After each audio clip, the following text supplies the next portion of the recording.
This is going to be an overview of the import systems in OGSys On Demand, formerly known as OG Pro. So to get there, this is our company screen here. So we're going to manage admin imports. So first we're going to go over and just see what it looks like in the app, see what the user sees. So these are, this is the landing page for the system imports. It's basically all the imports that's been either uploaded or imported, and there's no import dates, so there's actually none of them have actually been imported yet. These have errors. If you click on here, you can see the failed things, and you can see with errors that we got some warning message too. And then cool. It couldn't figure out that A, B, C, D is not a decimal, right? Okay, and then, and there's a concept in this blue thing right here. There's excess data. There's a thing called excess data in here we'll talk about later, possibly. Cool. So this is the overall thing of it. We can start a new import from here. We can re-upload a revised file. So that's kind of your overview for that. So let's actually do one. Let's work. Yeah, you can actually, most of the time they'll come here, and then they'll click this button, which we could have did the start new import button from the other page, just showing the normal flow. Account is our simplest import, so we'll do that. We can download our example file, and we'll do that. Let's go in here to the downloads. I have an account thing in here somewhere. Right here. Okay, so let's open that. Let's bring this over this way some. Okay, so this is what the thing looks like. Notice when it started, it actually was over here. So it's ready for people to start typing in data. You'll see the blue indicates required most of the time. So now this one, we probably could change this one to black because subcode is actually allowed to be blank now. Originally, I don't think it was, but it is, or maybe it was. Anyways, it can be blank, and that's fine. But name is required. Account type is required. Subtotal by is required, but you see it says blank defaults to none. So none well or entity, so blank defaults to none. So even though it's required, it has a default value, which defaults happen in what's called validation. We'll go over that. Right now we're kind of going through the beginning and through how things work. So something important to notice is, and we have all these like kind of sample data and instruction stuff. So we have a number of characters, for example, on these things are strings. So this is a maximum of 5 characters here, maximum of 3 characters, 31, and then we have things. All these are strings actually, right? Yeah, these are all actually strings. So our Boolean things are wire in, right? Like this one, it defaults to yes, these default to no, and so forth. It is important to note, if you go to formulas, name manager, there's this thing called instructions, which is our first 12 rows. This is important to be set up correctly. It has to have this name instructions with a capital I, plural. Or else it will, if you don't have that in there, it's going to assume that B1 is your first header thing. And since nothing is actually in there, because all this text is actually in A1, and the column A is always ignored, there's never anything in there. It always gets ignored. And when we're reading the thing, But yeah, if you don't have that instructions thing in there, it assumes that this is going to be up here, but since it's not, we need to have the instructions thing. So we start entering data here. So let's do, so it says maximum of 5. We're going to do 6, just to see what that looks like. We're going to prove that what I said earlier, that can actually be empty. And then we're going to call it hard, because naming things is hard. We're going to leave that empty even though it's required, so we can see what the required thing looks like. And we're going to let that default to something, because prove that it will actually default to none. And also we have these other things like that defaults to yes, and then nose, and these others down here, they're blue, they're required, but they all default to optional if they're nothing's there. I forgot about those two things because I don't even really know what they do. All right. So we're going to save that. All right, let's just minimize it for now. And then we're going to hit continue over here. We're going to choose a file. I'm just going to drag. We can also drag into the thing, which is really cool. It's kind of my favorite way to do it. And then upload. Now it's doing the validations. And you see the background process. It's all our logs. It's initializing rules. It does the EF validation, all this stuff. We'll talk about these in a little bit. This is the actual the main part of the validation part, where it's initializing rules, and then we check for unrecognized columns, which actually only one rule per type will actually use that. And that's only if you have excess data. So some import types don't even use that if they don't have excess data. For example, the accounts don't have excess data, which is why it was like really super fast. 68 milliseconds to do nothing. Anyway, so there's peak item is the next thing. So that's we'll talk some more about this, or we'll go over this in code in a little bit. But it goes through all the items and gets some do some reconnaissance on the items first, and that's where you would do some defaults if you needed to default something, or you can get information for the query. So you have one place to query the database, which is in the get fetch data async method. And then there's a begin validation thing, which is, we don't use it a whole lot. It's mostly only used for, there's some other things it could be used for, but mostly it's used for if we have something that we initialize up here that we don't need anymore in the validate and the rest of the process, which is validate items and finish validation. Then we would set it to null, so it can be in there, so that it can be garbage collected early. So then we have validate items, which is where the real meat of the validating goes in, because you're actually validating things and reporting errors in here. And then the finished validation, which is almost never used. It's, I think, used in maybe 1 or 2 places or something. But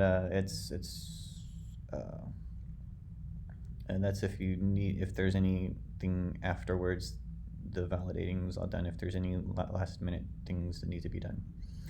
And then you'll see that we would do some white space validation, which is just a separate validator, like the EF validator thing.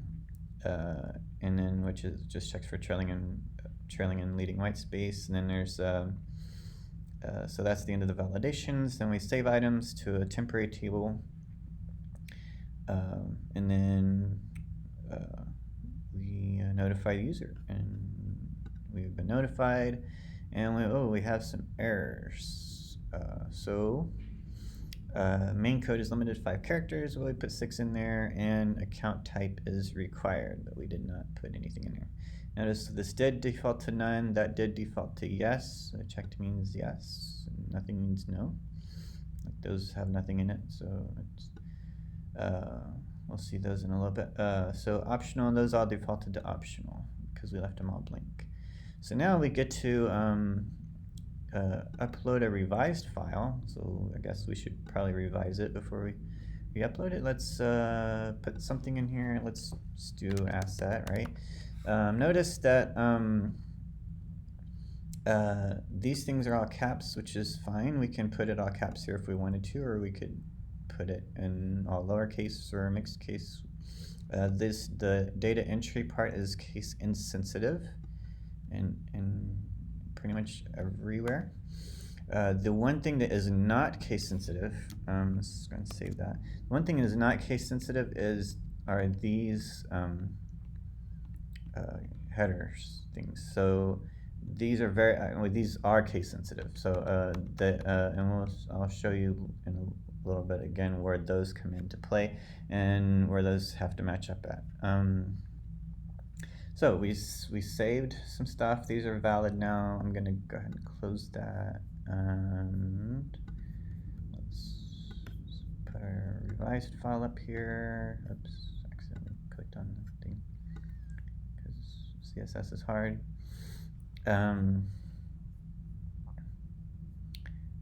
Okay, so now you notice that there's nothing in the grid showing up because our default filter is only showing errors, because that's most people want to see. They want to see what went wrong. But if you want to see, okay, what the records we actually had, you can click on that. That's what, to open up the thing. Or if it had any warnings on it, then you would do this one. But with all of them checked, you get to see everything. So here's our thing, and so we fixed that. We added a thing here, and it's good. So now since it's all valid, or only warnings only, so there's no errors, we get this import data button, which allows us to actually import the data into the system. So basically it's running a stored procedure. It copies, it basically translates our temporary storage table into the real table, inserts it into the real table, and then it's done. We can go see that it's there. Manage general ledger, chart of accounts. And if we look for hard, as we would call the thing, and there it is. And it is asset type, subtotal none, active, and our optional things are all there. So that is the overall view of that thing, of the imports. Let's look at the screen again. So this right here is, let's look at the Visual Studio. Our importer controller, which controls the overall screen. And if we go into one of these things, so let's go into here, because once we actually import it, the grid kind of disappears right now. So this one, so the grid and everything is, if we go in to here, so admin controllers, areas admin controllers, and then if we go into system imports, these are, we have one for each type. So if we go to the account imports, so basically what we do in here is we have a grid model, and so this is our grid model, this is our DTO, it's coming from the query, and we're basically mapping everything pretty much one-to-one for those things. There's other times, like if we have excess data, there's a way to do that. I don't think the other example I had up here has that. Anyways, let's see, I did have, let's open another one that has excess data. So this one has excess data. You'll see that we query for that, and then we add it in here. And then that's where the stuff in the blue box is coming from. There's a little hover over thing. Okay, and then the actual grid for it, I'm going to go ahead and close this, and close our background process. And the actual, so it's in the controller. So if we go to, so the models would be in here. Of course, system for grid models, which are pretty much just the same as the DTO except without all the little attributes and stuff. So if I look at the account thing, it's just plain, and it inherits from a thing there. And then if we go to views, we can see let's see where's imports, and then our account import grid. So this is a CSHTML file, and we're using Kendo Grid, but we have a little helper called OG Pro Grid. And then it's going from, this is the grid model, that's the name of the controller, and the grid action, and the name of the grid, and route values and whatnot. Most of this is all this goes into what we call the boilerplate stuff, so and most of it's basically it's pretty much the same. So like, for example, so we got the line number, the problems, and the name, so that's our grid. And then the checkbox thing comes from a helper we have. Where's the active thing? So active, we actually have a thing called active for that, but there were some other yes no things, right? We have a check mark for those. And then like if it's a date, we have a date thing for that, and there's a way to do this. So let me find one that has a date in it. I think so. Expense tech import should have an effective date, right? Let's see. There's also a close date. Yeah, so we just do a .date on it. It's important. And yeah, effective date again. There's a .date. Okay, so that's some things with the grid. This is the grid model. We map the grid model in the controller, and these are all basically are part of the what we call boilerplate, and also part of that's we add a entry to this dictionary, and then this other dictionary down here for the controllers. So this right here is the permissions, and then this is actually what controls what you see in the drop-down selection at the beginning to choose which type of import you get to do. Because if you don't have rights to it, they kind of get hidden from you. And also some of these are commented out because they're not implemented, like for companies and currencies, they're not implemented. And there's a comment up there about that. And then there's probably a few other things as far as boilerplate is concerned. This is how we generate tables. We have some macros that help us in generating tables. First thing we do is, of course we have a print statement for the migration log, and then we select the schema core, and then we have the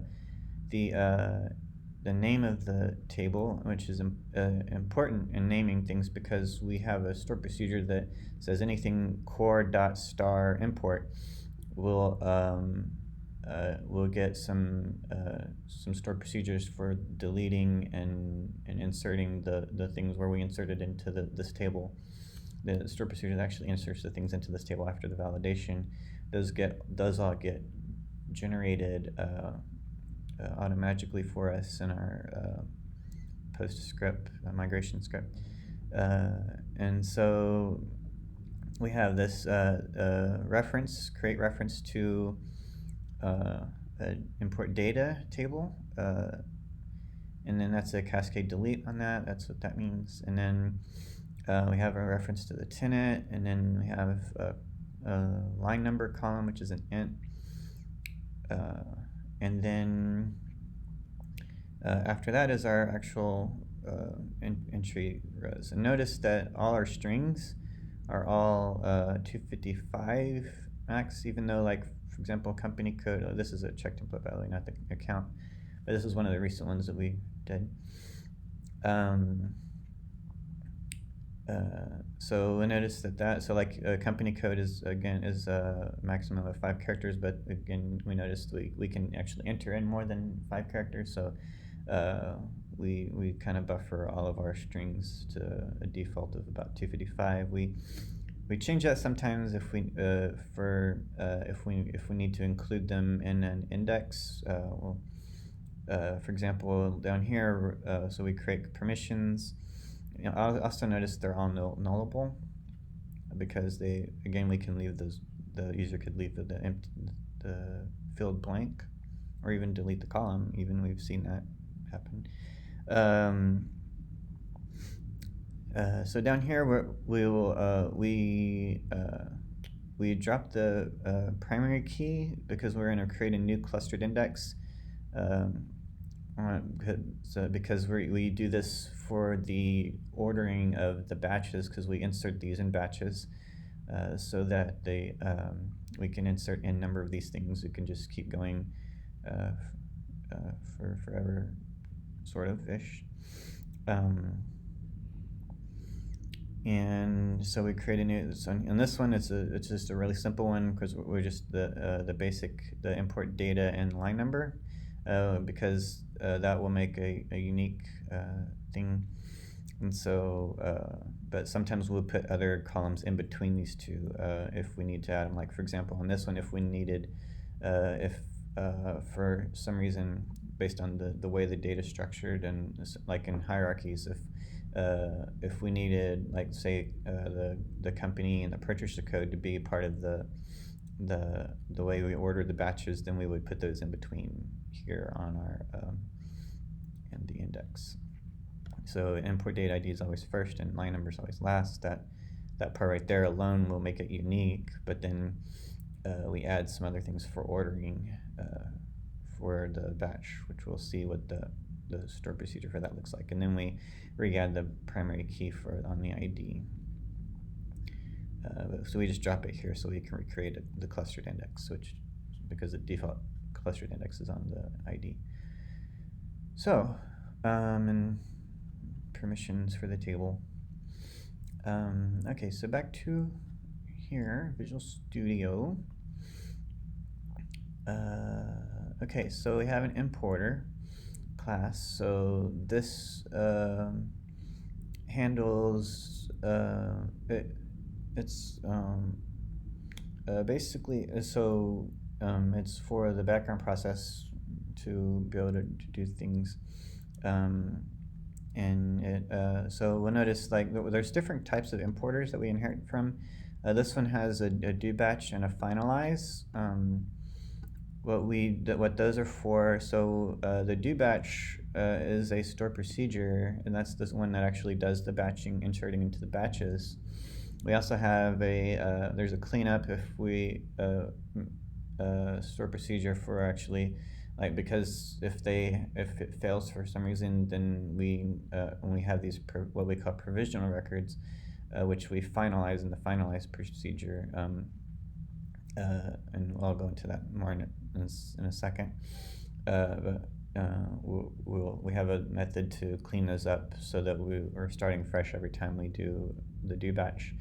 Or we start. So the do batch can run several times. So by default, we were running only like 100 rows per batch, but we can, like for the manual journal voucher, we've run up to about 200,000 rows of data, and it works just fine. The actual store procedure for this one, I thought I had that one up. Well, we have, let's see, yeah, this one. This is it. This is the actual store procedure for the manual journal one, but which is this one, our example here. Notice there's a couple of there's some methods we can override for the and this one is the only one right now that does the dynamic batch size, because we had a client that had a lot of wells on an allocation, was causing issues. So now we have a way to actually create we can adjust that batch size dynamically based on how many we expect it to we have a store procedure for getting the estimated row count, and it does a dynamic batch size based on that. But that's code. Okay. So well, here's another example of another importer. It also does the do batch and finalize thing. So what we mentioned about finalize, so this one also does a setup thing, because it actually adds some more things. So we have these output variables and a few other things that we needed for the store procedure besides the basic things that, which is import ID, line number, and count. Which those are the ones that determine the line number and count actually, and the ID determine the batch. And also in here, notice we have a DEC code and a company code and well code and effective date in between our import date ID and line number, which is why those would get in the clustered index, and this is why we create a new clustered index for the ordering of the batches when we select our batches. Now about that finalizing thing and provision of records, one of the things we didn't do in this one, because the check template can be it can be updated. Yeah, it can be updated. So there's some imports, most of our imports will, like the account import and our entity imports, so they will, if they'll give you a warning if the record exists. So if I put in an account code that already existed in here, then it would give me a warning saying that we're going to overwrite the data that's on an existing thing, but we allow them to do that. That's part of the system. That's part of what the import system is allowed to do, and so we do that. There are other things like the vouchers. Those are create onlys. We only create new vouchers. We don't update existing vouchers. And so those are kind of one of the actual few exceptions is the voucher imports. Now, so for the provision of records, so we have, you'll notice in the vouchers, we have an underscore in front of the voucher table name. So when we have an underscore in front of the table name, for the most part, except for the audit tables, which is different, but except for those, we have, that's because we added a import ID to that table, and so you'll see down here where we add, when we're inserting into this, we use merge things. And then you'll see that we're adding the import data ID to the table. And so what happens is, that way, what that does is it actually, we have a view that matches it, so it's without the underscore here, which we use to, which the system uses to display vouchers and everything. So while it's importing, the user does not know that those voucher exists until the finalize is done at the end, which goes in and just basically it updates that import data ID to null, which causes it to show up in the system. So that's the idea behind the provisional records and the finalize. We can actually look at a finalize script. Let's look at one of those. Okay, that's AP voucher finalize. So so we update the voucher, import ID to null, or import ID equals the current import, and the AP invoice is another one that's used in this one. So we're again, like I just said, we update it to null. That makes it basically become quote unquote real, and visible to the user. So that's that part. So let's go over the rules. The biggest part of the import system when we're creating things, and some of the stories are actually just, we have, like, for example, the expense deck and the revenue deck imports, we have those existing already, obviously, right here. But the problem is we have an old system and a new system, and even though we have a store procedure for the import part, which is the new part, the new system, but the validations for the expense deck is using the old system. So there's we'll have stories to go and update those rules to the new system, which is the new system was made for the performance and optimization, so that we could actually, because the old system couldn't handle like a whole lot of data, and so the new system uses batches and stored procedures and stuff instead of NAD frameworks to be able to handle larger sets of data. So let's look at some tests. So the rules are very easy to use TDD on.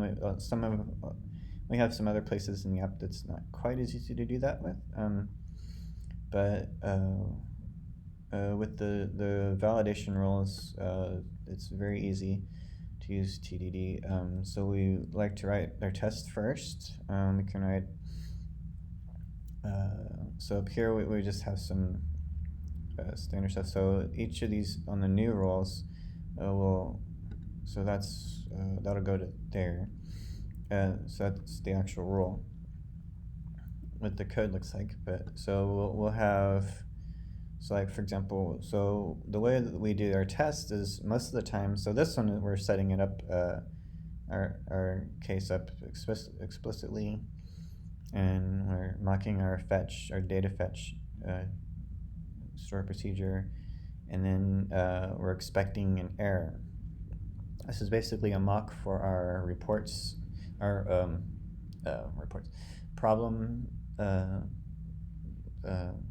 collection thing that we have. We have an iProblem reporter, and so this is basically a mock for that. And so we're saying we're expecting, if we run the rule on this item, that we should get this error message. And notice that we have an @ sign in front of it, which means it's a verbatim string, and because we're using regex to compare this string, and also, so we're also escaping the period, because period in regex means any character, matches any character. So down here you'll see we have this helper method with valid item. Sometimes we call it just with item, but one of the patterns in our testing is that we basically start with something that's going to be valid for any of the roles. We create an item that's got the minimum amount of things to be valid for anything for this particular role. I mean, we might be missing things that would be invalid for other roles, but we're only testing this one role. So the run rule will test one kind of thing, sort of, hopefully. And so in here we set up our valid thing. Then we say if the validate empty with invalid default deck. So if we have a deck code of empty, then it says use expense deck, use default expense deck, and then but our fetch data isn't finding that, so it says no default expense deck was found for company, whatever. Okay. And so this is kind of like our assert but plus mock for the problems thing. And then anytime, and so this is our act. We're running the rule. It's a helper method for the tests. And then our assert on this one is basically that it's valid, so it doesn't produce any errors or warnings. Let's see if there's one with the warning in here somewhere. Error, expect error. Yeah, none of these have any warnings, but if there's also an expect warning, as well if it expects a warning. So that's kind of what the test would kind of look like, and then we write the code to make the test pass. So this is the code that makes all those tests pass. Notice we use hash sets, so that we can use the .contains, which is a big O of 1, so that's constant time on the .contains on a hash set. And so we were taking advantage of that, and so in the initialize, on all the other methods in here are all basic. The base class, they don't do anything, but except the initialize. So the initialize actually does something, so we want to call the base first. Basically, it provides null checks for the import and the user. And then, so the way our new roles are set up is, again, so we start with the initialize method, which we saw in their logs earlier, and then which is what we're doing is we're initializing our private variables so that they're not null, because we don't want them to be null. And notice this one is calling out because we get this created later. It's created in the fetch data, so it gets assigned there. And notice this is also the only place we have access to a database repository where we can call store procedures to get data. And so our peak item is the next thing after initialize. It does a peak item. So right in here we're collecting information. Here we're getting we're using like a visitor pattern. We're getting all the things. So we're visiting each one of these things and we're adding it to visited. We're adding this. Basically, this is what we're adding into, passing into our store procedure. It's a list of these things. And then we're going to do some querying on it to find out some information, and it's going to return like existing, whether it's existing. So this test is valid ball allocation deck. That's what it means. Participant expense deck code. Okay. So all right. So make sure we have the well code is a participant on the well allocation deck. And then we're seeing that we have an expense deck for it and the company. And so then there's a fetch. We'll look at the stored procedure in a little bit. But we also have this begin data, like I mentioned earlier. We're going to set visited to null because now we have this existing thing. That's the only thing we care about. So that can be garbage collected early. So we have this. Next, we have a validate item, which is where we're doing all our validating of things. So we're checking things on here. We're checking, like, if it's not used for expense, then we don't really care about the expense code. And also, let's see. So if it's not used for expense, and the expense code is not there, or the expense text is not there, or is there, then it's, if it's not there, then it's valid. Otherwise, if it's not used for expense and it's we need to refactor this conditions out, then we're gonna say it, the report, it should not exist. So what that does is it reports an error message saying the deck is not used for expense, but an expense deck code was found. So we're trying to use something for expense, or we're trying to not use something for expense. It's either expense or revenue. So it's used for revenue only, but it's an expense deck was found. So that's an error message. And after that, it says no. If that's the case, we don't need anything else. So we return early. Otherwise, we do some other checks, we report some other errors, and here's our .contains thing. So we're checking for existing items. So that is also an error. These are all 3 errors. If we noticed in our test, they're all errors, right? So that's where our error messages come from. so we have this helper methods extensions, report error, and there's another one called report warning.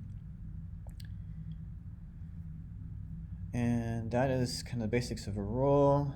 So back to the store procedure that gets used. If we go into here, we use query classes, and in this query class we're using Insight Database to connect to a store procedure, which is called core.get expense deck codes for well. And I think that I have that right here. And this is our store procedure. It's in the code folder, which is run every post migration currently.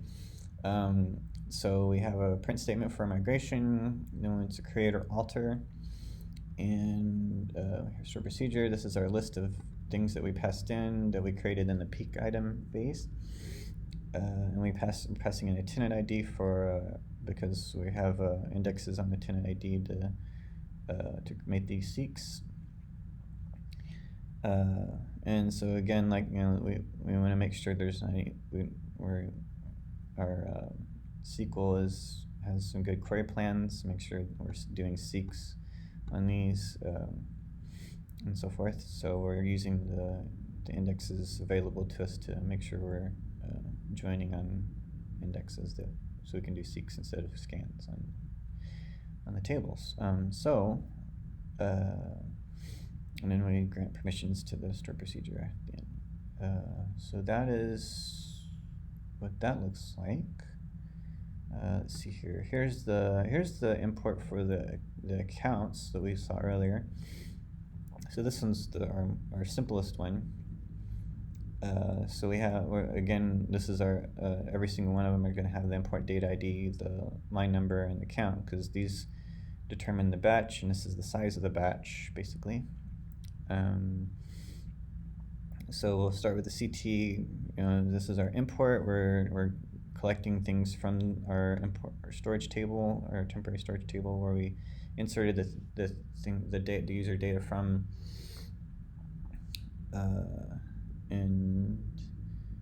so we're doing right hash joins on these things because they're all lookup tables. Basically, they don't change really. So they're just lookup tables to look up. They're hooked to enums in the C# world, and so we're doing that, and then so we're grabbing things. If it's null, that means it was blank. Then it defaults to true because that's what it says. But even though, I mean, we technically probably don't need that because we actually will default that in somewhere else. There's a rule for that somewhere. Yeah, and then because otherwise it would show false in the grid but because our validations do the defaulting, so that way the grid will show up and show the things that we defaulted it to. And we also do some kind of calculation sometimes, like we'll calculate gross from net or vice versa. And then we're using a merge, using import, which is our CTE on these things. And so in match, so this is where we update things, our existing accounts, if we're changing an existing thing.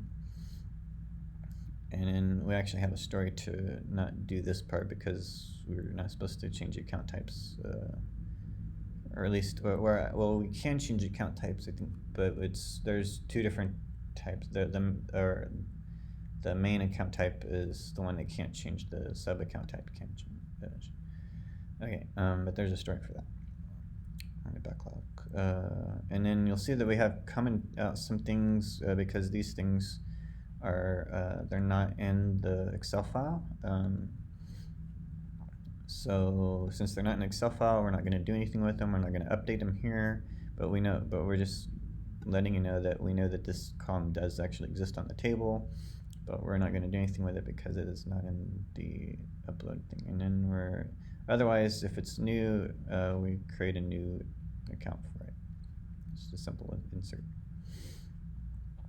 And then we return the actual row count because we're doing this in batches. So once the row count is 0, if we didn't insert anything or update anything, then we then we know we're done with all the batches, and we can continue on and say, okay, we're going to report to the user that we're finished. And then we do the finalize thing, which actually accounts don't have a finalize because, again, it's updatable.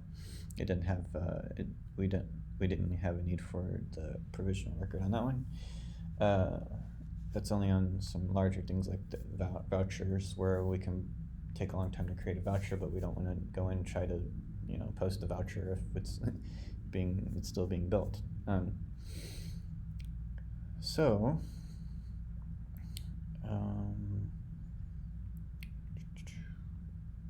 what else is there to know about imports?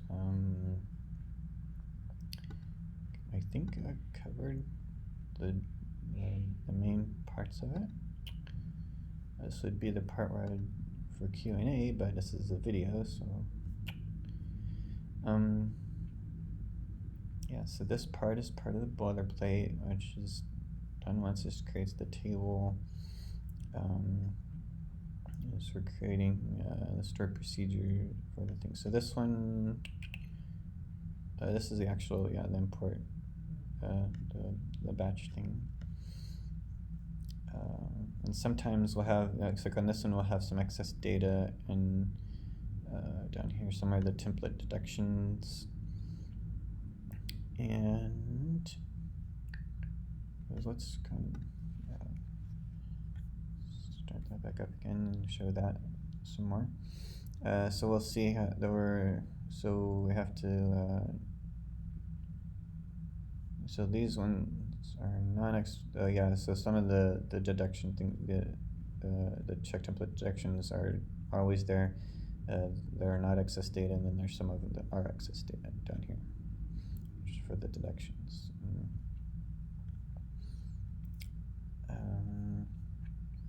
There's like more things we can obviously go into about that, but that's probably beyond the scope of this video since it's introductory.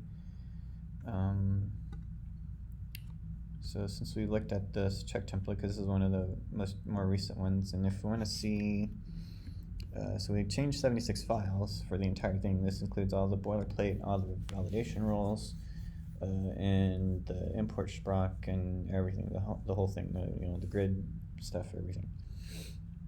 We also had to change some existing things to make things work better for us in this one thing, because we had a special case that we found were in it. So we made a few modifications. We have one of the things we do, like on those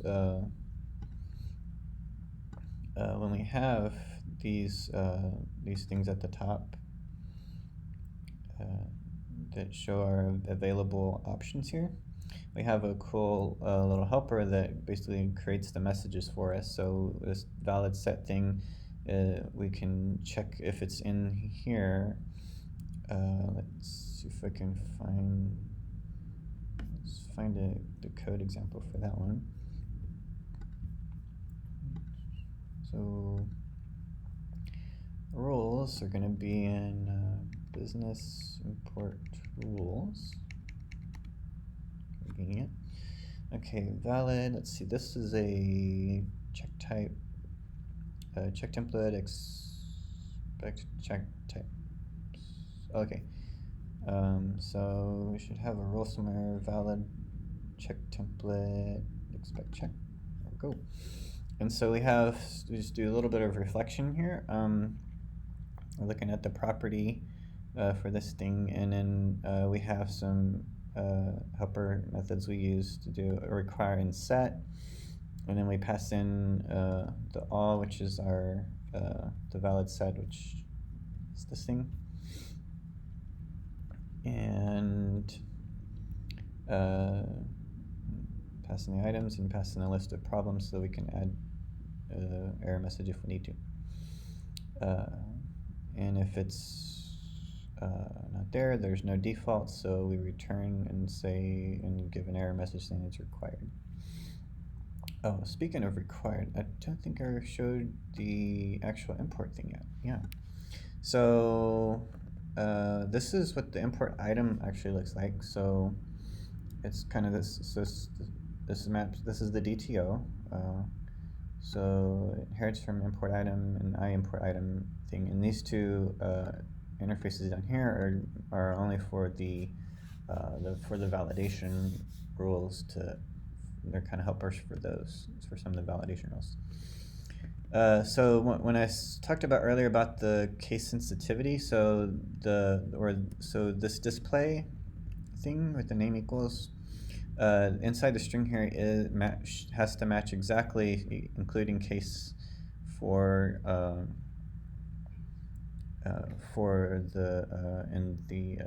the header and the Excel file. Up to now, some of the headers include parentheses, and so this is up to the space before the parentheses. So, for example, if there was some parentheses out there, we don't put the parentheses on the. Do I have any check template things in here? So here's one I just made recently, and so you notice we still have these. This is a check template instead of a count. Notice we still have some blue things that are required, and so this is that expect check thing. And notice there's nothing defaulted there, so it is required. And required is handled by the required attribute. So our expect check thing has the required attribute on it. And also notice our strings have a string length attribute, so that those will match up with the our character numbers up here. And that's we currently still use any framework to validate these the required and the string length things. Eventually we want to get rid of that as well, so that we don't have any framework. But that's another story. And so currently that's the way things work on there. And so also, like, for example, we see this commented out, says required if not an allocation. So if it's a conditional requirement, then like if it's only required based on certain things, then we don't want the required attribute because it's conditional requirement, so we implement that in the actual rules somewhere. So notice some of these are, and so we have some non-mapped things in here. This excess data is not mapped anymore because we refactored that, which was a very good thing to do. Otherwise we would have all these crazy foreign keys inside the excess data, which we don't have anymore, because now that only has a foreign key to the data ID, import data ID. So this was much simpler now. It used to be like 100 lines long or whatever with all these extra foreign keys. But we got rid of this. So we have that not mapped for. So we know that that's not part of the DTO. Another thing, some of these other ones, these again. So this is part of the interface, so it's not mapped. So the interface has deck type, but we have well allocation type. And so we're just kind of matching the names up in here. And then this is also part of probably something to do with the, let's see where this is used at. So here's one of the rules that uses it. So it's probably part of this key right here. I'll get association key, effective date there, yeah. So it's part of that. So yeah, notice we use certain common helper methods, like is missing required data. So if it's not, if there's certain things that like the store procedure is required to have to be able to check it, then if it's missing those, then we skip the rule, which is okay because we have other rules that will look at that to say, hey, yeah, this is required information, and so for example, if company code is pretty much almost always going to be required in any import you see, because that's usually an important thing to know, and so we almost always have a required thing on the company. And Another thing is we have like a get key thing. So sometimes we will generate these IEquatables. And we have test coverage for these as well, of course. And then so that way we use these so that we can generate dictionaries. So if we go up here, we should have a dictionary probably somewhere. Yep, for one of these things. And it maps to a Boolean. So our store procedure is going to return some information, and then we map those to a dictionary and inside here. So cool. There's another require and set thing. That's one of those because it's this is what it looks like. So which also calls this one, and use a string builder to say, okay, this is the set of things that says such and such is not a valid value. Valid options are, and it lists all the things that are in the set that we say it's required in.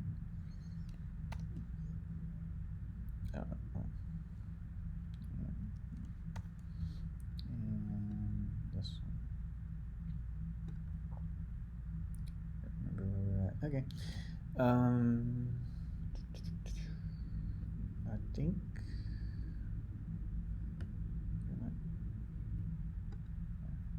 here we go.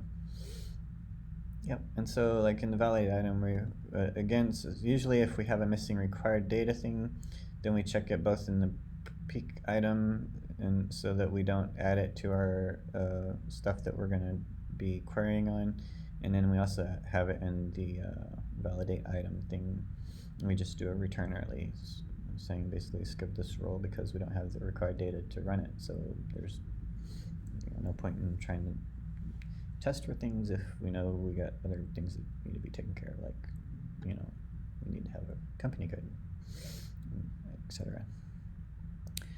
And so we get a key and we try to get the value from it, and if we can't get it, then let's see, if found, if not, try get value, then return. So if we can't get the value, so if we can't find it in the dictionary, then we just return early, and then but if otherwise, we check and see if this Boolean from the dictionary that we had we check on that, and then we report an error if it's not found. So deck found is what we're looking for, and if it's not found, then we report deck not found to this error.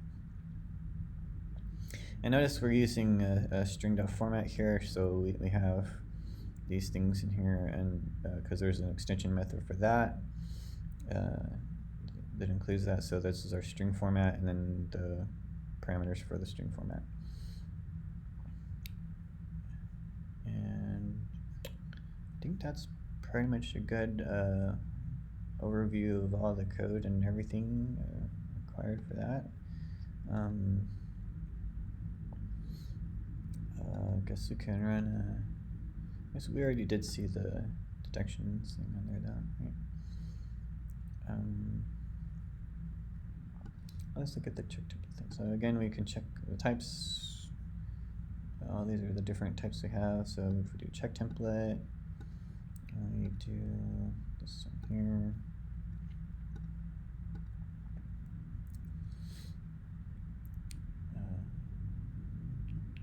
We have the cool little GIF, animated GIF that tells us that it's still working because it's always animating.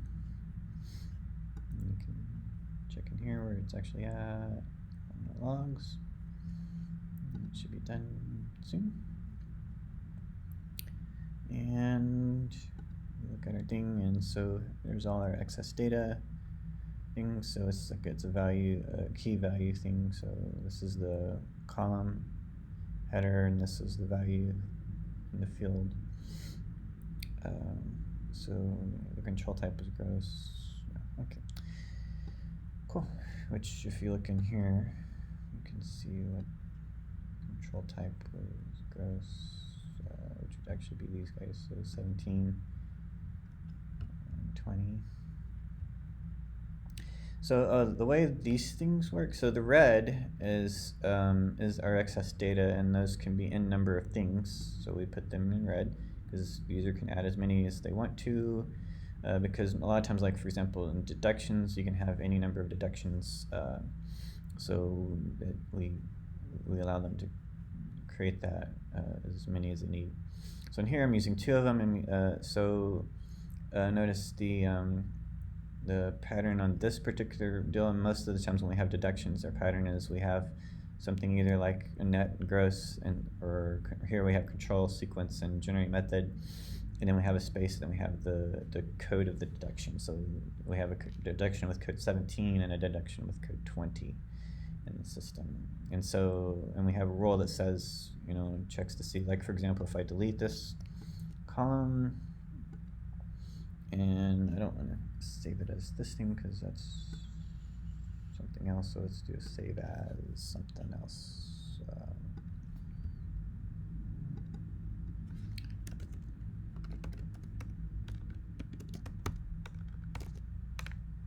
Sure.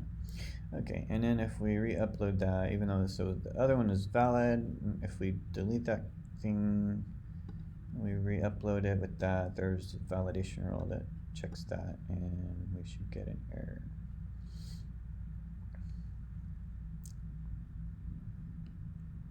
And we don't, which is amazing. I think because, wait, which one did we remove? Yeah, removed. Oh, okay, that's something we'll have to look into, I guess, because that's kind of weird that it would do that. Let's look at it still shows 6 things here. Let's see, what is it that I deleted the sequence, right? Maybe it, did I say, oh, because I didn't do the new file, that's what it is. There's the new file at. So let me re-upload again. This one, it's the one with the error. See? Okay, and there we go. We got an error message because now we only have 4 of these things, and we say sequence 17 required because control 17 exists. Invalid sequence because we're missing the 3 now. We have 4. We have 1, 2, and 4, and we're missing 3. So, and that's kind of the way the validation stuff works. And notice we don't have the import data button because we have error messages. Cool. I think that's about it.